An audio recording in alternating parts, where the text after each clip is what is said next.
Hello and welcome to the very first TNT of 2026. Today is January 6th, and I am so glad that you guys are here joining us.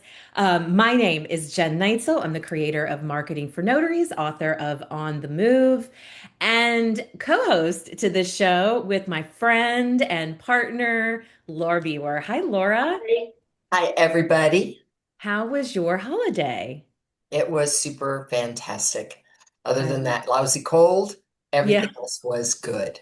Yeah, I know it's going around. I think a lot of people Yeah. have been getting sick. We are also joined today by Matt Miller with the California League of Independent Notaries. Matt, how are you doing today? Good. Hello, everyone. Welcome back. The Uh, holiday season was long, but at the same time, too short. So happy to get back to business today. I know when Monday rolled around, I was like Sunday evening, I was like, I'm ready. I'm ready to get back to work. Monday rolled around and I was like, wait. I could use another day. Anyway, thank you guys for being here this morning or this afternoon. We are thrilled to see you guys back on TNT. We are going to start the way we always start with some announcements while our friends are coming in and getting comfy. If you're able to turn your camera on, we would love to see your smiling faces. If you can't, it's okay. Don't worry about it. No explanation is necessary. We get it. You may not be in a place where you can turn your camera on. And of course, safety comes first, especially if you're driving. I want to give a very special welcome to anybody who might be joining us for the very first time. You are on Tuesday Notary Titans. This is the nation's longest running free coaching program for notaries. We've been around since 2018. I also want to give a very special hello to everybody who's watching the replay on YouTube. Thank you for catching up with us and welcome back to TNT. Here's how this call works. This is a mastermind room full of experienced professionals and curious learners, all here to help each other succeed. That's what you're stepping into. TNT is the play by play of the notary business. We're here live each and every week to break down the plays, celebrate the wins, and coach you on the strategies that keep you and your business moving forward. Questions in the chat. If you put questions in the chat, they may or may not be answered. We prioritized raised hand questions. So the priority will be given to those. And you can find that raised hand feature the very bottom of your Zoom screen. There should be a little outline of a hand that says raised hand. If you can't find it, look under the more button. I also want to point out our chat. You are going to find all the rules for this call, the etiquette, and then any links for announcements that we're about to go over. You're going to find all of that in the chat. You can also, excuse me, you can also check the chat for upcoming events and announcements that you are not going to want to miss. Now, let's go over a few of those announcements. Let's see. I want to talk to you guys about my marketing book because I know everybody's trying to get their plans together for 2026. How am I going to make more money than I did in 2025? And I'm going to answer that question for you right now. You need a marketing plan. Check out the book. The links are in the chat, the Kindle version and the hardback version. They're both affordable. And sorry, the Kindle version is now back to $7.99. The 99-cent sale is over. Sorry about that, Matt. I should have updated that on our sheet. We also have another book to talk about, Miss Bewer.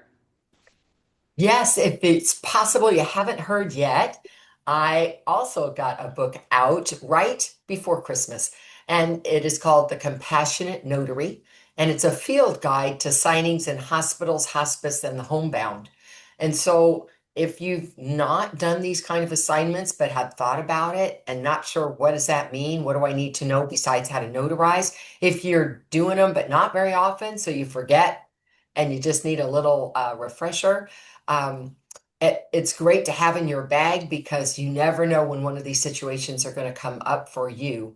And I go from the time you get the call, land in the parking lot, till the time you leave. I take you right through all of it. So Laura, I want to explain that I want you to explain the difference between a book and a field guide because this is truly a Yeah. field guide. And guys, if you are interested in working in the hospital space, if you do work in the hospital and care facility space, you have to go get this book. It's going to blow your socks off. But tell me the difference between the two. You just kind of highlighted it a little bit. Um, So this field guide was meant for you to have in your notary bag to refer to when you get these kind of calls, you're in the hospital and something has come up and you need to figure out an accommodation, all of those things. This isn't a marketing book. This isn't about how to go find the work. Mhm. I do mention it at the end, some things I did, very tiny. 99% of the book is how do I navigate these kinds of facilities and what are the things I got to be careful about and how do I protect myself because you're going to be doing high risk documents with high risk signers, meaning they're compromised, they're vulnerable.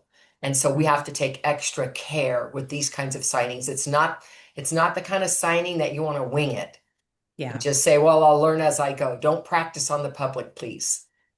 Exactly. So here's what I thought looking at the book. I was actually leaving you a review this morning and I was going through, and of course, I had seen earlier copies. And if you have ever thought to yourself, I would feel so much more comfortable and confident if I could just have Laura Beware in my back pocket to guide me through this hospital stuff because I know it's a little different. It can be a little more complicated.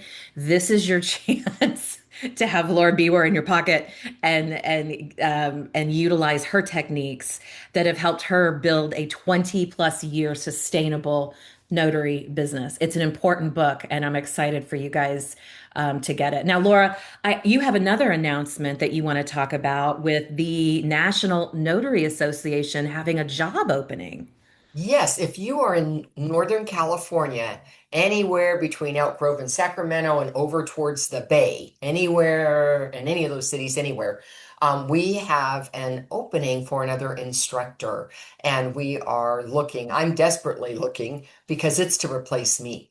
Yeah. So I would really like to retire from that job, and it's hard to do that if they don't have somebody to step in. So if you have ever thought, I would love to teach other notaries how to pass their state exam, because that's what it is.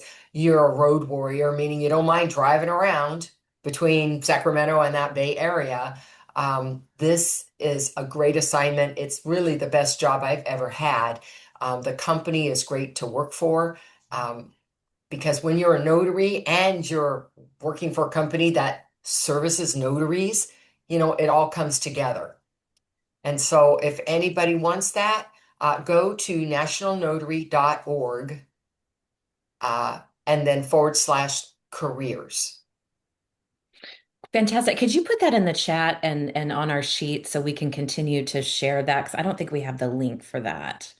So if you are interested in, and let me just say, because personally, Laura, I would be a little intimidated thinking that I was going to be taking over your spot. I would be like imposter syndrome like crazy. But there is training that comes along with Oh, this yes. job. Yeah, There is months. There's a months. script, there's training. I have to tell you, I don't think I'd be the GOAT. I wouldn't be the notary I am today had I not spent 20 years working for that organization Yeah. and having all the resources at my fingertips for all 50 states.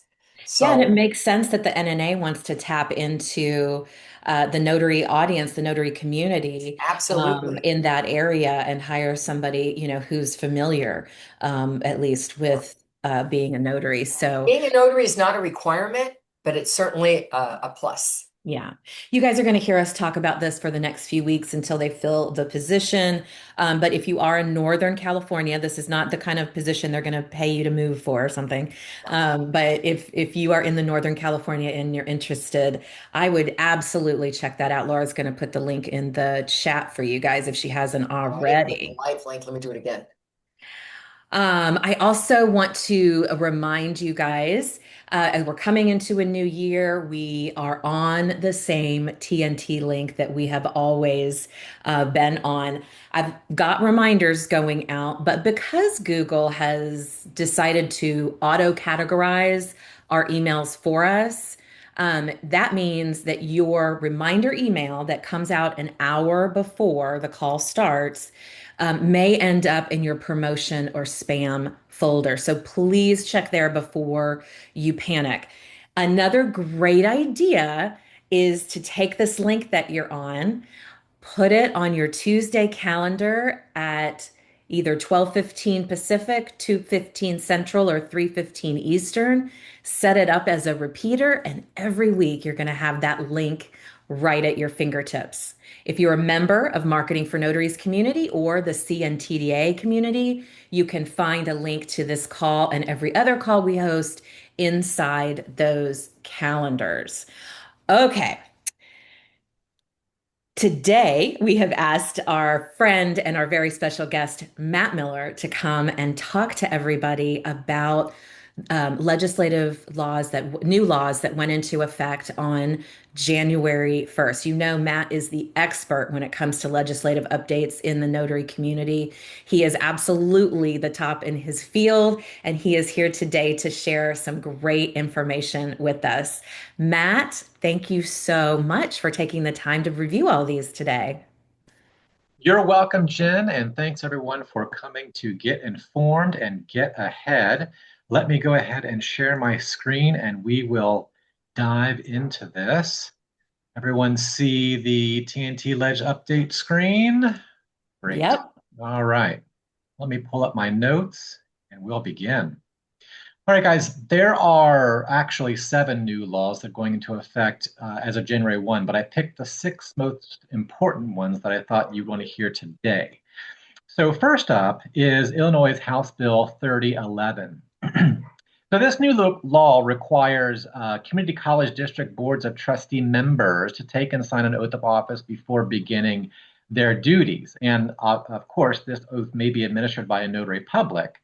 So, because Illinois notaries are authorized to administer oaths and affirmations as a notarial act, this is a new opportunity for Illinois notaries. So, if you are an Illinois notary, the way that you can cash in on this new opportunity would be to reach out to your community colleges in your area, perhaps inform them of this new law in case they don't know, and then position yourself as the go-to person who can swear in those new Board of Trustee members. So, that's a brand new opportunity for Illinois notaries. Next up, we have Illinois House Bill 1173. This bill prohibits a notary public from charging a fee for any notarial act related to the execution of an Illinois Secretary of State Department of Driver Services homeless status certification form. What a mouthful. This form is completed by a designated agent or agency to affirm that an individual is currently experiencing homelessness, and submissions of the form allows that individual without a permanent address to certify their status and qualify for a free standard Illinois state ID card. So if you're an Illinois notary and you have someone that brings this form to you, or you are called to a state agency to notarize this form for an agent, do be aware that you may not charge any fee for notarizing this form. However, the law does not specify that you cannot charge a service and or travel fee to get to that signer. So keep that in mind. Next up, we have Nevada Assembly Bill 72. And this bill enacts a provision not seen in any other state's notary statutes. So I thought we would want to talk about that today. Basically, it authorizes the Secretary of State to establish a code of professional responsibility for notaries public. Now, it'll be interesting to see what the Nevada Secretary of State has in mind. There are multiple model notary public codes of professional responsibility authored by various notary organizations, but there have not been any discussions with the Secretary of State's office about adopting a specific code for their purposes. And Assembly Bill 72 also enacts a provision from RULONA, the Revised Uniform Law on Notarial Acts, to authorize Nevada notaries to refuse to perform a notarial act if the notary is not satisfied that A, the person executing the record is competent or has the capacity to execute the record, or B, the person's signature is knowingly and voluntarily made. So that would mean that they have not knowingly or voluntarily made their signature on that document. The reason I wanted to talk about this one particularly is because in recent years in California, we have, working with other stakeholders, tried to pass a bill that would outline similar provisions for California notaries to point to in the event that they didn't feel that the signer was competent or aware to sign a document, and it was pretty much shot down by the legislature. So now with Nevada having gotten something on the books, it'll be interesting to see how other states follow suit. And we think that this will spread across the country because notarial fraud has been on the rise in recent years. So way to go, Nevada. You are really setting the bar higher, and we applaud that. Next up, Oklahoma, Senate Bill 1028, which became law without the governor's signature, raises the notary bond from $1,000 to $10,000, raises the bond filing fee from $10 to $25, raises the commission application fee from $25 to $50, and raises the notary renewal application from $20 to $45. So Oklahoma notaries that are applying for the first time or renewing this year, you will have to obtain a higher bond amount and pay higher fees to become notaries. Also, applicants requiring same-day service. For example, if you need to file that bond today so you can work today, you need to pay an additional $50. Now, we've received word from the Oklahoma Secretary of State's office that the higher bond amount will only apply to new and renewal applications filed on or after January 1, 2026. So if you're mid-commission, you don't need to worry about upping your bond until you go to renew, all right? However, the bigger story of Senate Bill 1028 is that the new requirement for all notary commission applicants, both new and renewing, to take and pass a background screening. Now, most states do not have background screening requirements, but the number of states choosing to implement one has been increasing in recent years as notaries involved in fraud related to notarial acts and commission applicants with criminal history have become more and more of an issue. And we think that more and more states will adopt this. It is a RELONA provision, and so that's something to watch out for in the upcoming legislative session. Tennessee Senate Bill 1051. Tennessee takes a significant step in ensuring applicants for an online notary commission are prepared to perform online notarial acts, and the public is protected from those who perform them by requiring online notary applicants in Tennessee to complete a course of instruction and pass an examination. Woohoo, we applaud this. We're also very pleased that the course must cover not only online notarial laws and technology procedures, but also includes ethical requirements as well. This is first in the nation. But matters such as the length and the mode of delivery of the course type and number of examination questions and the examination passing score have not been addressed by the law. So what we do know is that private course vendors will deliver the course and examination, which must be approved by the Secretary of State's office. And we expect to hear more details about this in the coming weeks as this is rolling out. So Tennessee notaries, be aware of this. If you're going to be an online notary, you need a course, you need an examination, you need to be ethical. And we really applaud this because no other state addresses ethical requirements in notarial work. Last up is Colorado House Bill 1076. Now, lots of states are enacting mobile driver licenses and ID bills. This is nothing new. And they may contain various rules related to the technical specifications of the IDs, as well as provisions to ensure privacy and such. And most say that a person who has a mobile driver license or ID must also carry their physical credential with them at all times. However, few, if any, say how these electronic credentials may be used. And this is what makes Colorado House Bill 1076 very unique. It expressly authorizes mobile ID documents to be accepted to verify age or identity. And this would include it by a notary public. So in the past, the Colorado Secretary of State's office had indicated that it would want to issue um, official guidance or administrative rules before notaries in Colorado could accept mobile DLs and IDs for identity verification. However, House Bill 1076, with that in mind, it would appear notaries could accept them without regulations. But any notary who is apprehensive about the new electronic IDs could require a signer to produce their physical ID under an express provision in the law. So if you're a Colorado ID, or I'm sorry, a Colorado notary, and someone presents you with one of these new mobile IDs or driver licenses, and you don't have a way to verify it, or you're just uneasy with the technology, you can always demand a physical ID card in lieu of the mobile ID. That's all the update for this month. If you would like to hear more about what's coming up in February and some early proposed legislative bills this year, feel free to attend my free roundtable this Thursday at 5 p.m. Pacific time. If you've already signed up for that, you'll receive a reminder that day. If not, go to calnotaries.org/events and sign up for that. If you have any specific topics you'd like to discuss, email me at the address on your screen. And we always have an open call for blog articles if you have written a blog article that you would like us to share on our website and in our newsletter.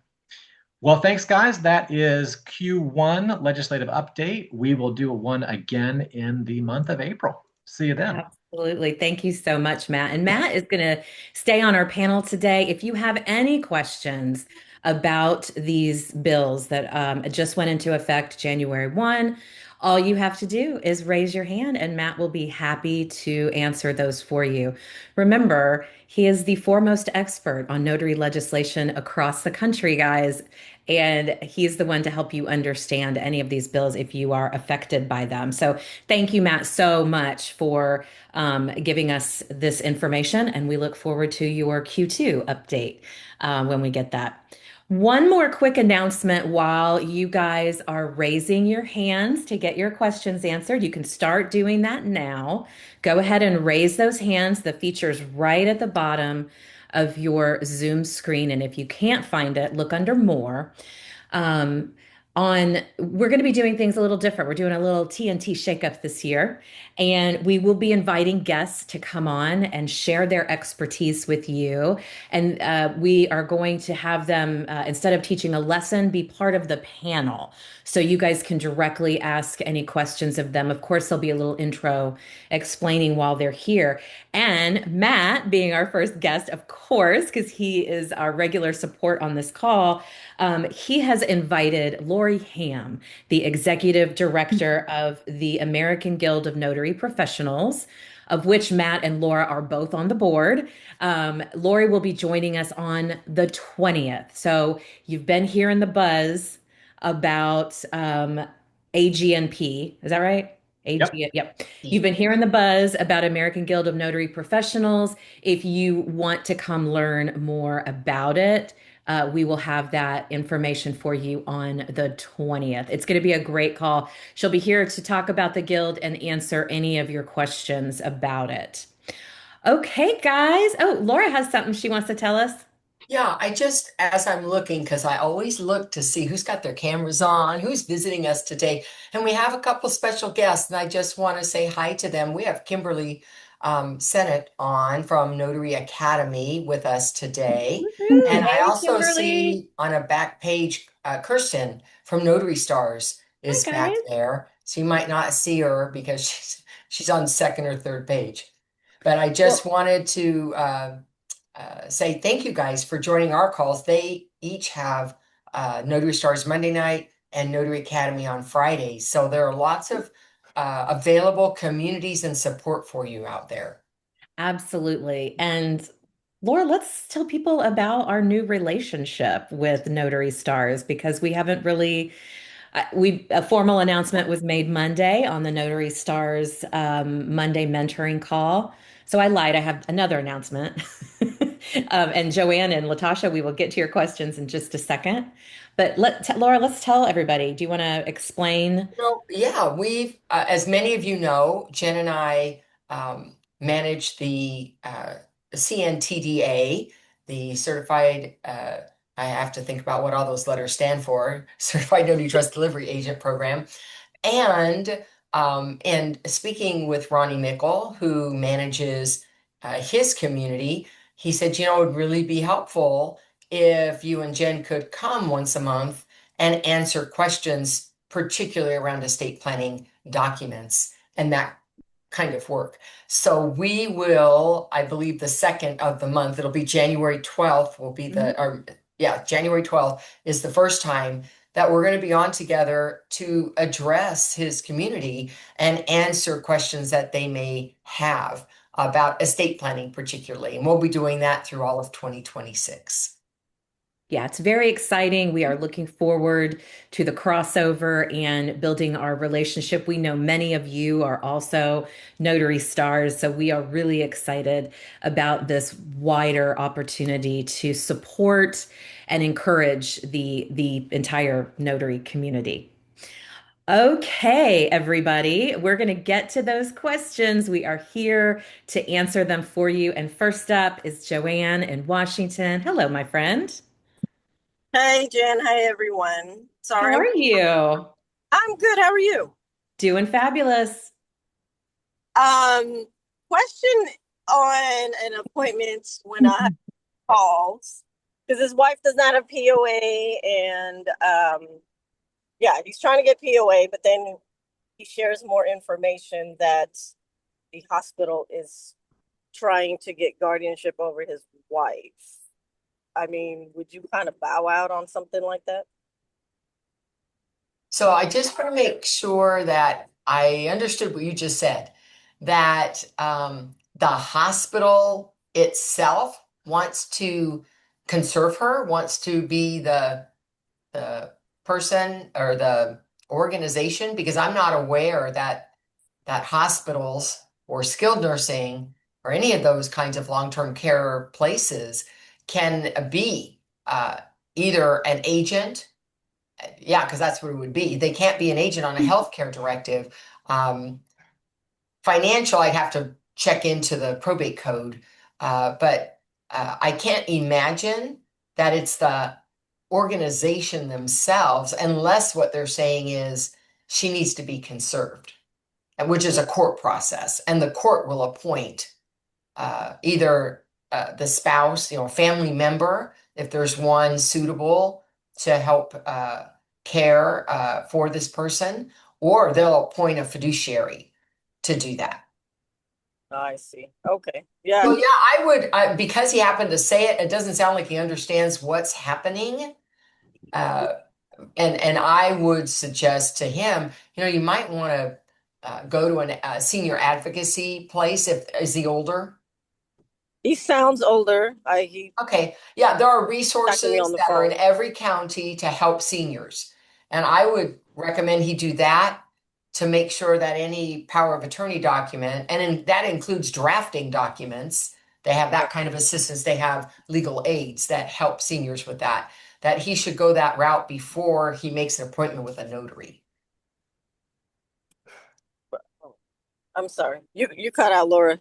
Make appointments Yeah, with that seniors. every county in the United States has area on aging for seniors. And then they either have grants or they work in collaboration with organizations for seniors. Legal aid is one of them. And I see. so I would recommend he connect with them, one, to find out is that even possible, and two, to help him get an appropriate document drafted for his spouse Gotcha. Okay. before he Okay. goes and sees a notary.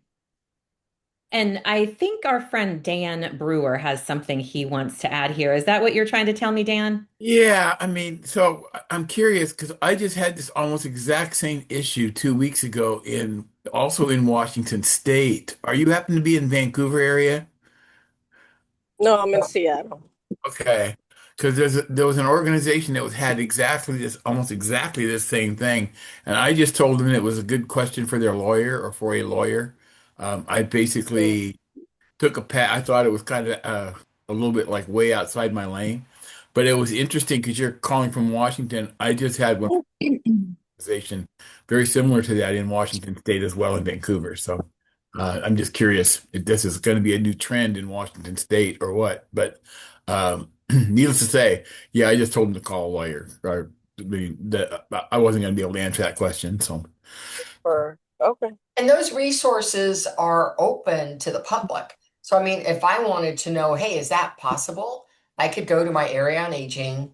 Well, actually, I happen to know that it's senior advocacy. So I know the organization, the legal aid, and I'd contact them to say, this was proposed to me, and I wanted to know, is that possible? So I don't say no to a legal request.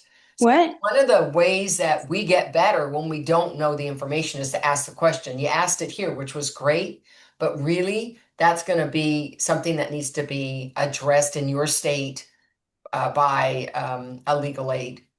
Because Okay. I don't, I believe all the states are going to be a little different and what Okay. that answer is going to be. Matt, did you have anything to add there? No, no, I think that well, they covered it well. Perfect. Did your question get answered, Joanne? It did. Thank you. Awesome. Thanks for the great Made question. it. She always brings the good ones. Thanks, girl.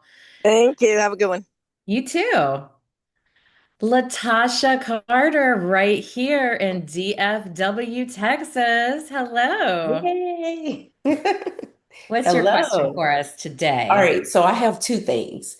So the first thing is, last year we were made aware that we could get notifications from counties, for fraud. Mhm. Um, and so the other day I got a notification from Tarrant County saying that a deed was filed and that my name and everything was associated with it. And in it said, it may not necessarily be fraud or whatever like that. So it gave me like the deed and like a number. So it was kind of hard to research, but luckily I still had information to where I could try to look it up, and it was a signing that I had done. So Mhm. the information matched. So it wasn't fraud. So otherwise, I didn't have to do anything. So I thought that was neat. So I think just because I'm signed up to get notifications in Tarrant County, they will alert me anytime something is filed in that county with my name or commission. Yeah. That's a Yeah. success story of And it the is. fraud alert system, and I think more Yeah. states, we're going to see more states adopt this throughout the nation. But for the notary's perspective, it's all about record keeping, your journal, right? Hmm. Because that's the only Yeah. way that you're able to verify this. And you could, if you felt the motivation to do so, you could reach out to that recording office and say, yes, this is legitimate. I have proof of the transaction in my journal, blah, blah, blah, just to help alleviate Uh, any question on their end. yeah. Okay. Sounds good. And so the second thing is, so when I just renewed my commission, um, and for some reason, my regular commission, my Ron commission, it shows that it expires on 110, but in the system, it's showing it's effective until February, which is, I think, when I originally got it. I think I, signed up for it after Mhm. I gotten my regular commission.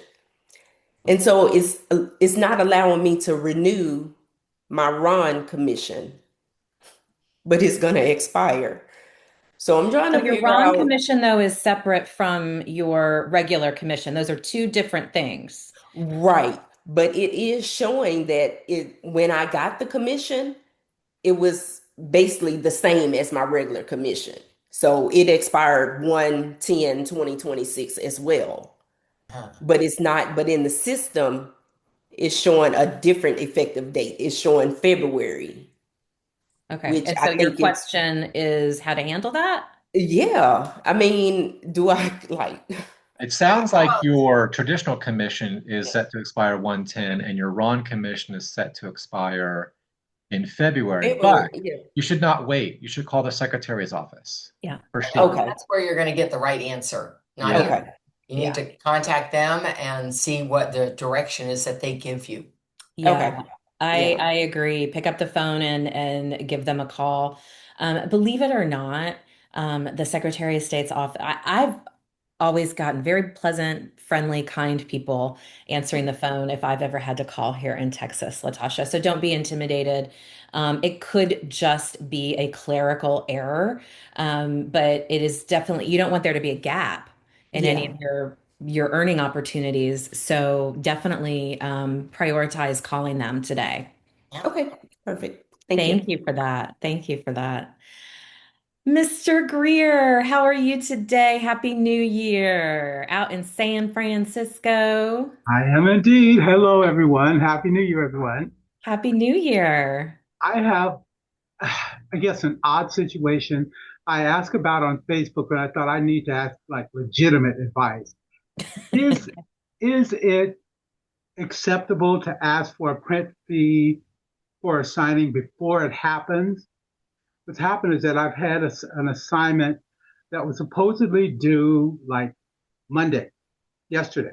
And I got the documents early and got them all printed and set up the way I like them and tagged. So I'm ready, not going to make a mistake. And then I noticed some odd dating with the right to cancel form. So I contacted the agency that hired me. And at first they said, oh, just have the customer or have the signer cross it out and stick the date. And I guess they thought about it and decided, no, let's just redo everything.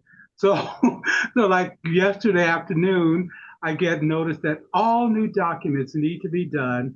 Here are the new documents. Please print them out and use these.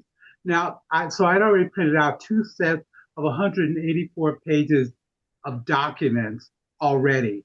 So my question is it okay to ask for a print fee for signing that hasn't happened yet? I know you can get it app if it's canceled for whatever reason, but if it hasn't even happened yet, is that kind of just on me, or Yeah. can I ask for that? Well, so not a trip fee, but let me address it a couple different ways. One is there's a lot of things that make it a depend, right? Is this a regular customer for me? I'm going to eat it, right? Is this somebody that pays me well? I'm going to eat it. It happens, right? These things can happen. And so that would be the case. Now, if I have a problem with a contracting company, and this is not the first time where they've said, oh, we need you to print documents again, I might decide to implement a print fee. Because not just print, you got to shred. You printed them and now you're going to have to shred them, right? So there's time involved plus the consumables for the printing. But I wouldn't jump to a print fee uh, because there are sometimes unbillable costs that are a part of our business. And so I wouldn't make it a habit of printing for free like that, but I wouldn't jump to want to charge and capture everything that I spend because there's going to be unbillable time, there's going to be unbillable materials. It's going to happen. I think it's kind of the nature of the work that we do in trying to push through these files. So, and the last part of that is I'm going to say I think it's a business decision. What I've given you is this isn't like the law. This is a business decision. So you have to take into consideration who's your contracting company, how often do you use them? Is this like a low end paying job that now you were going to be upside down anyways, and now it's worse? Versus it was a decent paying job anyways, and you could absorb it this time. Being able to do that, if you're in a position to do that, those are things that endear you to contracting companies, to signing services, to title companies, when you're willing to say, don't, no problem, I'll take care of that for you. Because they're going to want to come back to you. And so is it the $25 you want to get for print, or is it more jobs in the future? So that's what I want you to consider. It's not right or wrong to ask for it. It's what is it getting you in the short term versus what are you maybe losing in the long term? So that would be my perspective on it. Matt, do you have anything you want to add to that? No, I pretty much agree. Yeah, I do too. I think Laura's absolutely right. It is a business decision, and you need to think long term about um, the risk there. And I think she's right too. There's no, right answer. But could you tell us, is this a regular customer of yours or it's a brand new one? It's brand new. I've never worked with this company before. It's just, Okay. one of the where they did the scatter shot and I happened to get it first. Yeah, yeah. So I think another conversation that I know I've had with businesses I've worked with for the first time in the past is letting them know upon follow up when everything's done that, the job was great. Thank you so much for trusting me with your client. I wanted to let you know, normally, I would have to re-invoice maybe for the extra printing fee, but this is our first time working together. And I really want to work with you guys again. Kind of use it as a way to endear yourself Yeah. to them. Does that make sense? Do you see what I'm saying? Okay. Um, maybe that your intention isn't really to, because I don't think you give a crap about $25, right? You want more business in the end, but so But consider for that when you are deciding what to do for your business. And I think that's a great question, not just for print fees, but when we do ask for trip fees, when we do, now I rarely ask for trip fees, just how I do business. But sometimes I do, where Mhm. I've been asked to print, I've driven a long distance, and then the signer doesn't come to the door. After the signer's actually spoken to me on the phone. Okay, and then they get on the phone to try to get it worked out. And they're like, we don't know what's the story here, but it's not happening. So there was several hours of my time involved, plus the printing and then the shredding. So in that case, yeah, I said, I get it. These things happen. I did have a few hours of time locked in and other appointments I couldn't take as a result. And what I did is I said, are you willing to pay a trip fee? I didn't say how much. I didn't say you need to pay a trip fee. I said, are you willing? And they said, absolutely. We'll send that right over to you. So presentation is like everything, right? And how you ask. So the other thing I wanted to do before we leave this question, because a lot of notaries ask these types, when should I not ask for more money, ask for an extra fee? And if Kimberly's willing, she has a signing service. So, Kimberly, if you'd unmute, if you're willing, to say, how do you feel about notaries in that kind of position? Asking, not asking. It's a great topic, and it's actually something that I love to speak on because we do often get where a notary will come to us and say, "Hey, this is 200 pages. I want 25 extra dollars because I have to print extra pages." And my answer is a ream of paper cost $5. Not paying you $25 to print extra pages when you accepted the assignment. That's kind of the cost of doing business.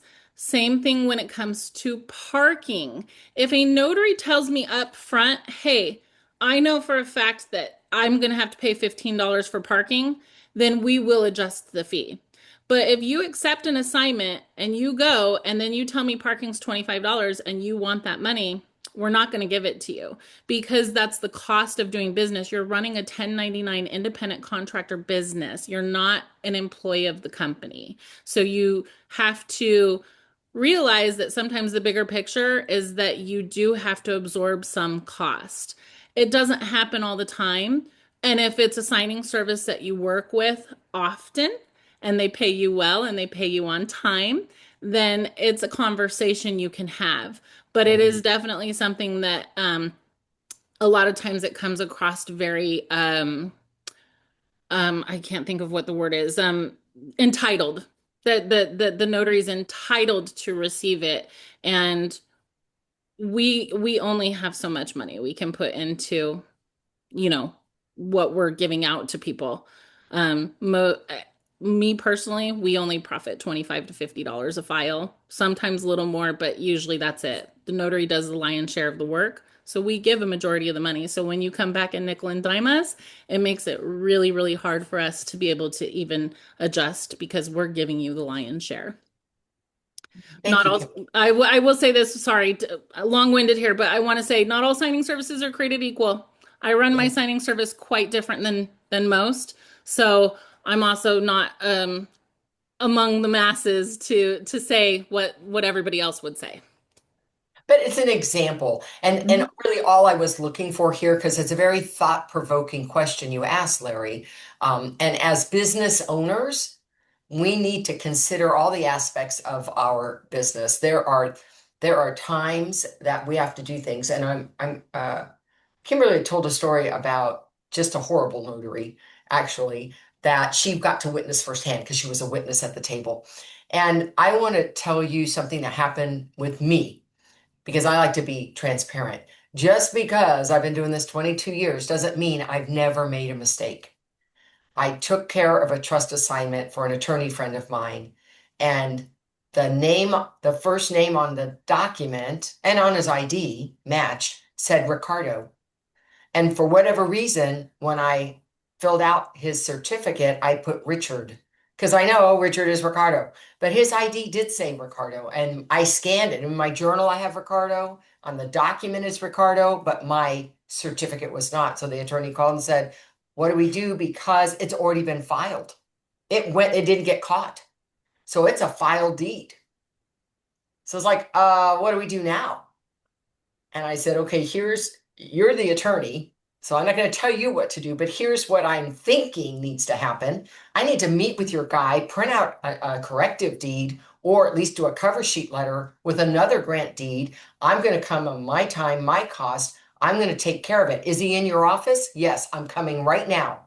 And I came there. Then I said, you know what? He should not incur, and you should not incur the recording fee. I pulled out my checkbook and I paid the recording fee to have it re-recorded. Now, that's how you do business. I just want you guys to know that's how you do it. Yep. And the guy, my attorney friend, he was shocked. He goes, Laura, you don't need, no, I need to make your client whole. I need to make you whole. You don't need to eat that. He doesn't need to eat that. It was just an error. It wasn't a big deal. We figured out how to fix it. The guy was already in town. We took care of it. But that's what I want you guys to think about is I wrote that check. It didn't matter if it was 17, it could have been 27, it could have been more. I would have written that check because I make sure my clients are left whole. And that's what brings me more business, especially that kind Absolutely. of business. So there you have it. What And a Kimberly, I really do position, appreciate your Kimberly, perspective. from what you had, right? Well, I Not appreciate the everybody's bad. perspective. We get so lost in being the notary and what our perspective is. Um, and we feel like we've got to, nickel and dime everything too, working with signing services.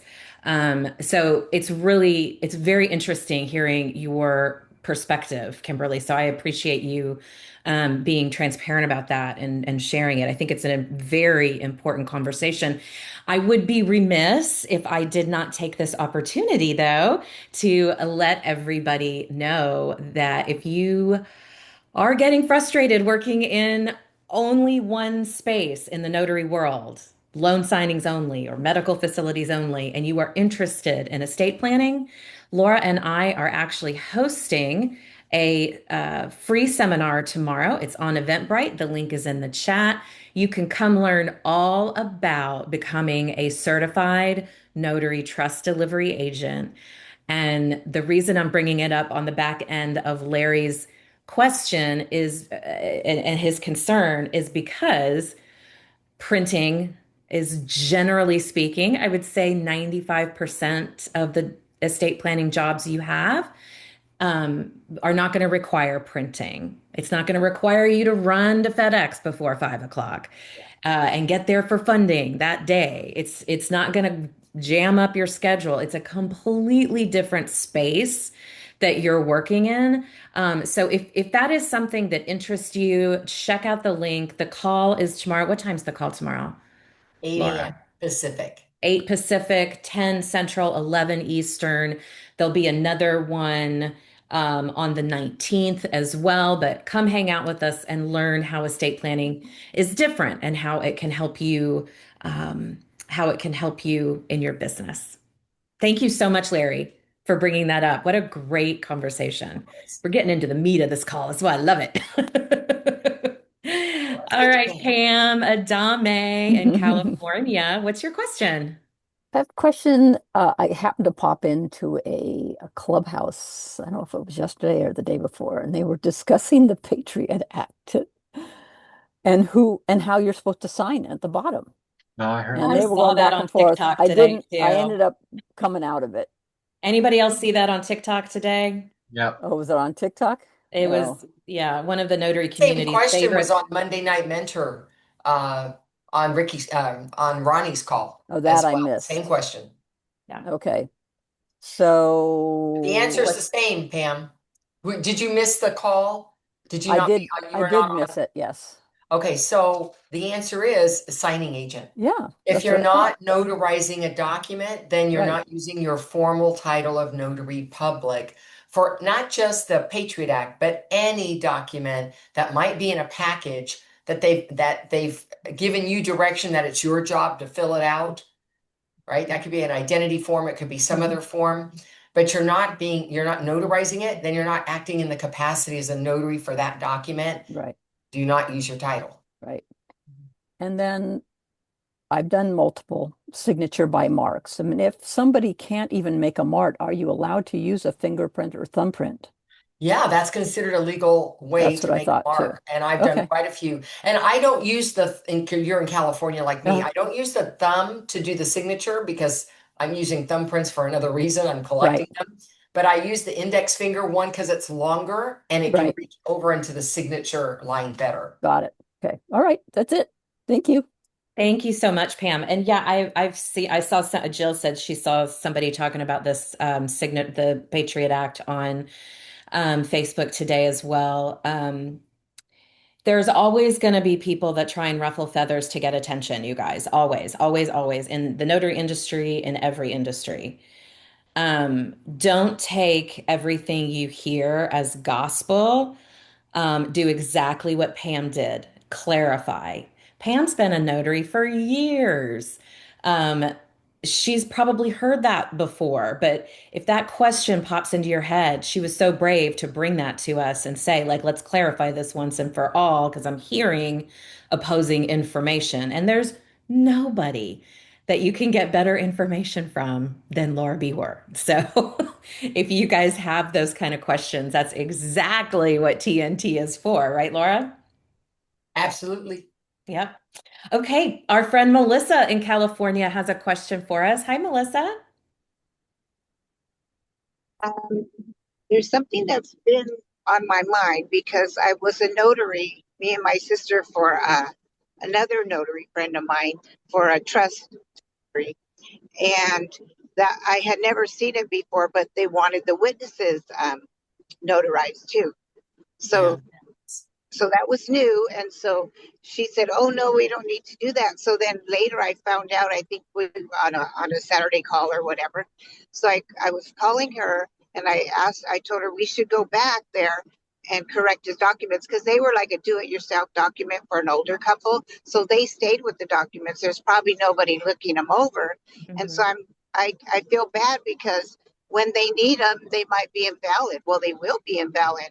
So I told her about that. She said, oh no, I can't get a hold of them. And I told her again. So I'm going to ask her again because I just feel bad for the people, you know? Which document was it that the witnesses, was it the will? I'm And not sure to tell you the truth. I think it was in the trust, you know, there was all those things there. I can't be sure exactly which one. I'm sorry. so Laura, I know for a fact because I see it routinely, is Trust and Will prepares all their documents with both witnessing and notarization, and the way that they prepare their documents does not have the either or clause. So you must do both. Yeah. And So so to Melissa's I've done point, that I've if had the, to do it. yeah, if the document calls for it, it Then you have doesn't to give do an it. either or, then yes, you're required to do it. That's it. And uh, sorry, I guess I have uh, probably the address where uh, because she sent it to me to go there to meet her, right? But if she's not going to go change it, I'm not sure I should approach them, right? Or what? So you were acting in capacity as a witness, not the Yes, notary. yes. Okay. And you noticed that this notary, she is now, you've told her that you need to go back and correct it. And she is now saying, oh, they're not home. I can't get in touch with them. And you're feeling like maybe she's trying to avoid it. I think so. So I'm going to Okay. try talking to her again. Um, and I can let her know too. Well, I'll talk to him if you want me to for you because maybe she's Yeah. embarrassed. I don't know. You know? Melissa, are those Ye- California documents? Yes. Then they're going to have to be completely re-executed because remember, in Yes. California, you can never go back and change something. Yes. Hmm. Yes. And so they had printed them out. So I was thinking that might be okay. You know, they of course they need them to be fixed. Well, and I heard you say, though, that this was a friend of yours. Well, a fellow notary that in my town that Okay. she is my friend I think now. it's important to maybe they don't understand the why. That it's important. Maybe they don't understand the ramifications of those documents being invalidated. Maybe she hasn't put it together yet that she just accepted money for doing something incorrectly, and the onus should be on her to go and fix it, and you would come and support and help her. I think that's just one of these hard conversations you're going to have with your friend, and not in a judgmental or I know more than you kind of way, but more as a I've been, Melissa, you are not a brand new notary. You've been doing this for a while. You've learned some things along the way, and you want to share that with her so that she knows these things too. So if you approach it, I think that way of, here's what I've learned in my however many years, and here's why this is dangerous because you're going to leave one or both of these people in the lurch when one of them dies. I think that maybe she would understand the broader picture, but Matt had something else he wanted to say too. Yeah, and I love your focus on the public, right? Because this leaves the public kind of in harm's way.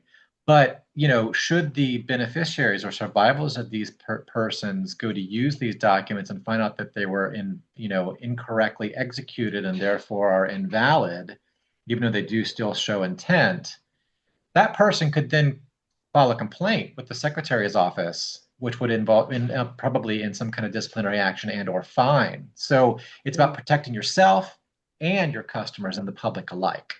Yeah. Excellent point, Matt. I didn't even consider that. And that's absolutely correct. Yeah. So I think you need to pick up the phone and just kind of really have a heart to heart with her and explain to her the different ways that this could create an issue for her. And who the heck wants to be dealing with disciplinary action from the Secretary of State's office? Not me. Not the California office, you don't. Not me. Thank you for bringing that up, Melissa. Does that answer your question? Yes, thank you so much. Thanks. All right, guys. Well, we have come to the end of another fantastic Tuesday Notary Titans.